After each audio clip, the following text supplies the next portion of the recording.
Okay, y'all, so now we're going to jump into our demonstration for the Alla Primas. Um, as you can see, I have a new page set up, but I still have my old palette from the value scales and the tints and shades. So what I'm going to do now is I'm actually going to paint the background of my rectangle there. I'll try to paint it like a very light gray to kind of give myself a background to work up from, and this will kind of help the painting kind of progress a little better, a little faster, and it'll look more activated.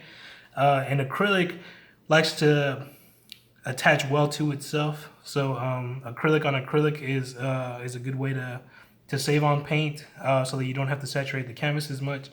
So I'll show you guys what that looks like. It'll take a little bit longer, but the end result's going to be better, right? Our background is going to be a nice toned background instead of having, again, like any kind of white showing through. At the end of the day, we do want that opacity to be something that we have in our Alla Primas, and it's going to be something that'll kind of help build our working habit moving forward.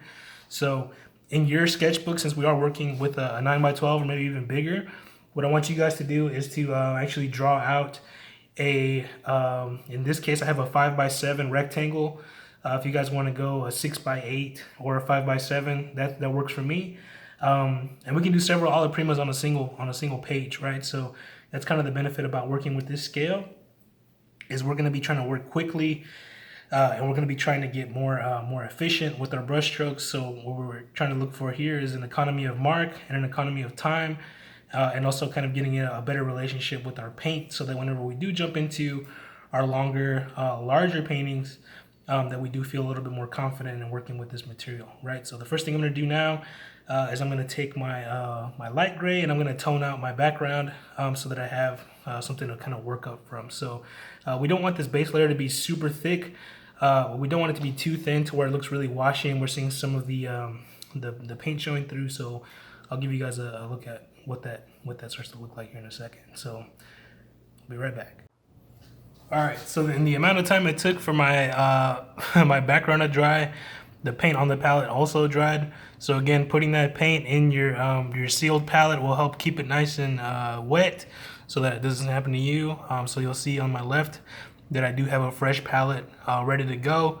So what we're gonna do now in our first Alla Prima is we're gonna do a life drawing style kind of approach to one single object. So what we want to do is use our brushes to kind of sketch out a line drawing of our object, and in that line drawing we want to kind of focus on of course the object itself, and then once we have the object itself rendered, just the line drawing, then we kind of want to look for where our areas of shadow are. Any kind of anytime we have a shadow on a surface, it kind of tends to create a shape. So we want to try to sketch that shape out. So we're going to do that real quick, is just kind of go ahead and drop in the line drawing or the contour drawing of our object, and then we're going to go in and we're going to make contour drawings of those shadow shapes as well, right? So let me go ahead and do that real quick. And the object that I'm kind of working on is a reference photo that I took of my trash can. So as you can see, this is just a line drawing, super basic, super fast. This took maybe about 5 minutes. And in my contour drawing or a line drawing, we're just focusing on the basics, right? The real kind of the core structure of the form. So whenever you're doing your contour drawings, your contour sketches with your brush, try not to get too detailed with your image. Try to keep it kind of bare bones, just kind of the outline of the image, and then any kind of major shapes. So like in my trash can, of course, I have the lid, I have the trash bag itself here, and then I have the body of the trash can itself. And then these shapes in here are just kind of some cast shadows that I saw on the surface of my trash can, and you'll see it here on the photo that I'm going to drop in. And then also what we call the drop shadow, or the shadow that the object is casting on a surface, right? So that we know that our object is grounded and it's not just kind of floating in space, right? So if you guys look at the photo, there's not really kind of like a clear floor. There's some breaks in the concrete there that I can come back in and render later on.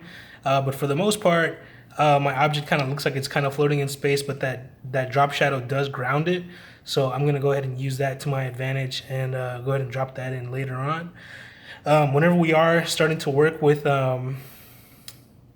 actually blocking in the colors, I like to start off dark to light. So for me, the darkest thing that's going to be in my composition is going to be that trash bag. So I'm going to go ahead and block that in first, and then I'm going to move down into the wheels of the trash can. And then after I've gotten those dark values blocked in, then I'm going to go back down. If you guys remember your value scale, start to kind of look for any kind of mid tones or middle grays.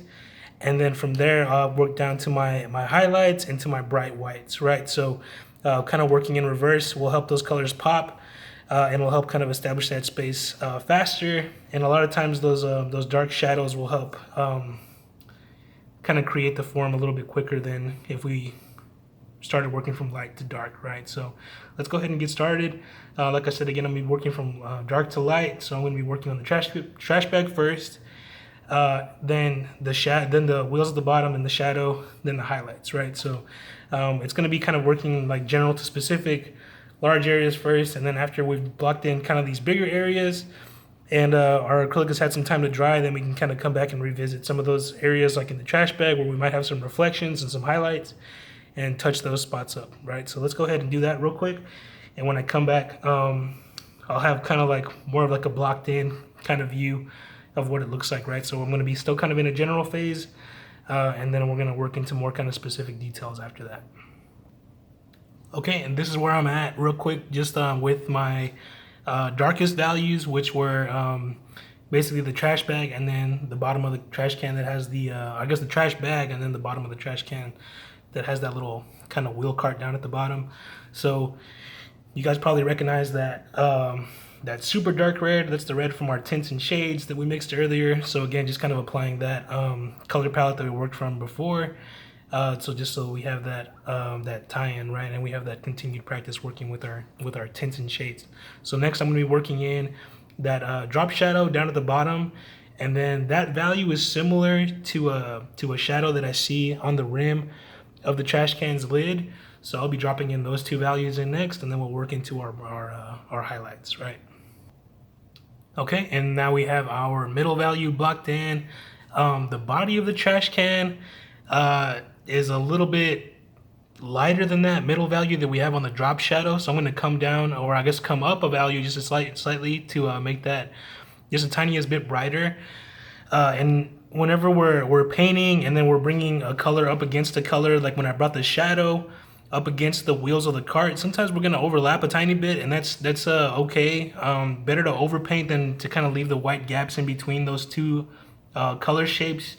Again, the benefit of acrylic drying quickly is that it does allow us to come back in and touch things up after a few minutes or so, especially if you got the AC going, or if you got a fan going, or if it's a day like today where it's super hot. That's going to be something that where the paint is going to dry faster, and we can come back in and revisit some of those areas.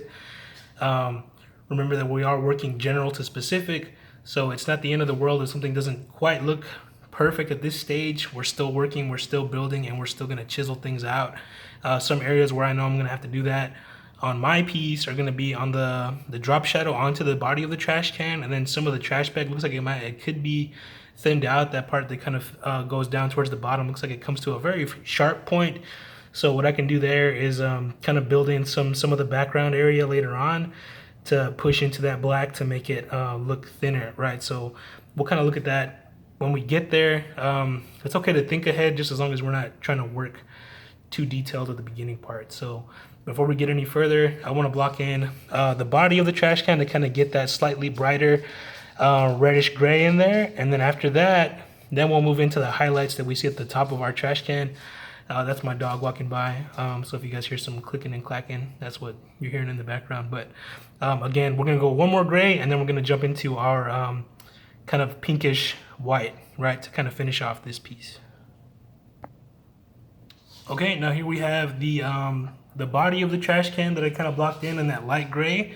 And then I also have the lid of the trash can dropped in, just because there is some of that same kind of gray in the body. On the top of the trash can lid, it is kind of like some little light gray shadows that are going to come in later on. So for me, I think it's going to be easier to drop in that gray first, and then over top of that, I can hit it with that bright white, so that I can just kind of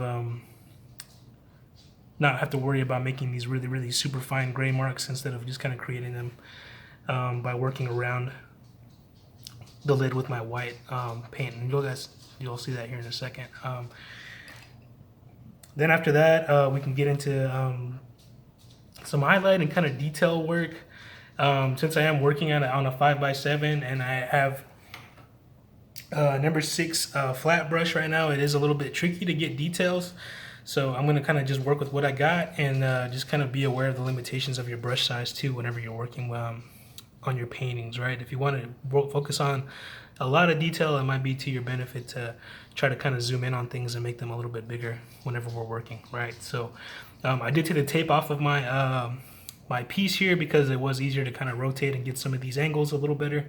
So usually I kind of secure it so that I can make sure that my little piece of canvas isn't moving around, but sometimes you do need to kind of angle yourself different ways, and it's easier to move the canvas than it is to move your body, right? So just wanted to update you guys on that bit there. So next up is going to be the highlights, and then if we have time for details, we'll do details.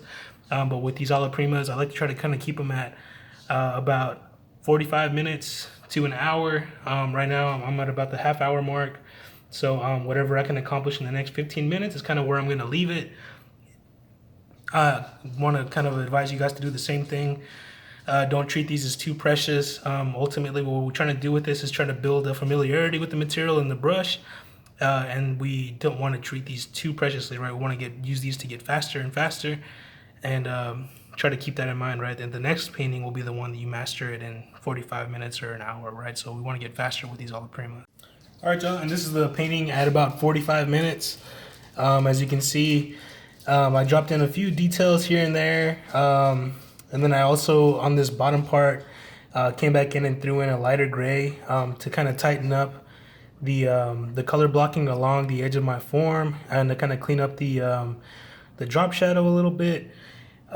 There's a little bit more that I can do in there in terms of detailing, but that's again, like I said, where I got at 45 minutes, and that's kind of my time benchmark for myself. If I'm trying to improve, I can try to see how much more I can do in the next piece. Again, keeping that same timetable at 45 minutes.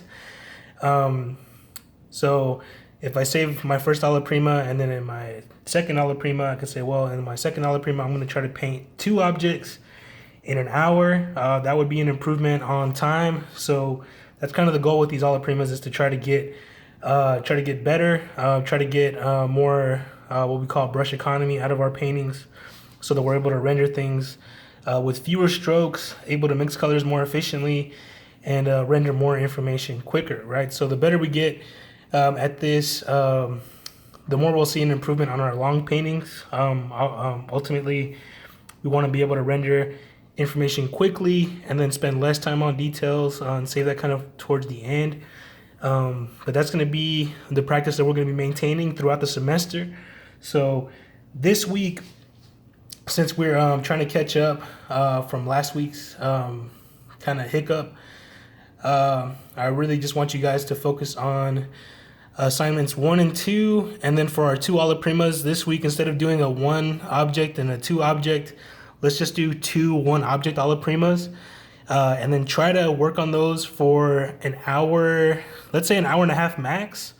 And then as we kind of progress, we'll try to either increase the amount of information that we have to render, or we'll increase the amount of objects, or we can decrease the amount of time, whatever you feel you can push to make this more strenuous on yourself, right? So at this point, I would recommend sticking to the 5x7 or the 6x8 kind of scale. It's pretty friendly for that that amount of time, for that 45 minutes to an hour and a half time block. Things that you can kind of play with our scale, how we kind of crop our objects in to kind of focus in on areas instead of having it fit well within that frame. We can kind of zoom in and crop it to a texture that we might want to render. So from one week to the next, try to push yourselves and try to grow with each one of these Alla Primas, so that we're employing the skills that we learn each week, and we're practicing it kind of outside of a project space, so that we can kind of play around with these and not get too serious with them. Again, we don't want them to be too precious, but we do want these to kind of be a place for us to learn and to kind of play with these new techniques. So those are the assignments for this week. If you guys have any questions, I'm going to be posting office hours here soon. And until then, feel free to email me. So talk to you guys soon.